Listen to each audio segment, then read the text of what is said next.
Hello everyone, welcome back to the channel. आज के इस वीडियो में हम एक इम्पॉर्टेंट इकोनॉमिक्स कॉन्सेप्ट को सुपर इजी एग्जांपल्स के साथ समझेंगे। Cross elasticity of demand. ये टॉपिक एग्जाम्स के लिए भी हेल्पफुल है और रियल लाइफ प्राइसिंग डिसीजंस में भी काफ़ी यूज़ होता है। So let's get started. What is cross elasticity of demand? Cross elasticity of demand simple words में ये बताता है कि अगर एक प्रोडक्ट की प्राइस चेंज हो तो दूसरे प्रोडक्ट की डिमांड कितनी चेंज होती है, यानी गुड्स ए और बी के बीच रिलेशनशिप को मेजर करता है। अगर प्रोडक्ट वाई की प्राइस बदली तो प्रोडक्ट एक्स की डिमांड बदली, तो हम कहते हैं कि इनके बीच क्रॉस इलास्टिसिटी एग्जिस्ट करती है। अब चलिए क्रॉस इलास्टिसिटी का फॉर्मूला समझते हैं। फॉर्मूला बहुत ही सिंपल है। Cross elasticity of demand equals percentage change in demand of good X divided by percentage change in price of good Y. Repeat कर देती हूँ। डिमांड एक्स में जितना परसेंटेज चेंज हुआ उसको डिवाइड कर दो प्राइस वाई में जितने परसेंटेज चेंज हुआ। बस याद रखो, एक्स वो प्रोडक्ट है जिसका डिमांड चेंज हो रहा है, वाई वो प्रोडक्ट है जिसका प्राइस चेंज हो रहा है। यानी एक गुड की प्राइस बदलेगी और हम मेजर करेंगे कि दूसरे गुड की डिमांड कितनी रिएक्ट करती है। Why do we use cross elasticity?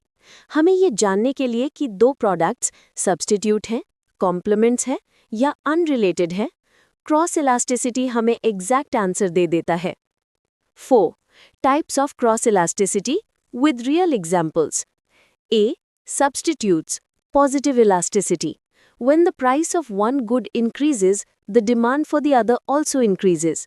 यानी positive cross elasticity. Example, coffee की प्राइस बढ़ गई तो लोग ज़्यादा टी खरीदेंगे because tea is a substitute for coffee. Another simple example, Pepsi price बढ़े तो कोक की डिमांड बढ़े. Conclusion, substitute goods, elasticity is equal to positive. B. Complements, negative elasticity. Complements वो गुड्स होते हैं जो साथ साथ यूज होते हैं। अगर एक की प्राइस बढ़े तो दूसरे की डिमांड गिर जाती है। एग्जाम्पल, पेट्रोल महंगा हो जाए तो लोग कार कम चलाते हैं, कार की डिमांड भी गिर जाती है। अनदर, शूज की प्राइस बढ़े तो शू पॉलिश का यूज कम हो जाए।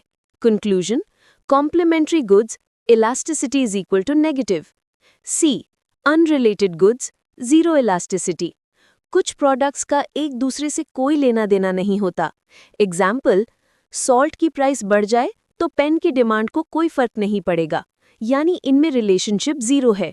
Conclusion, unrelated goods, elasticity is equal to zero.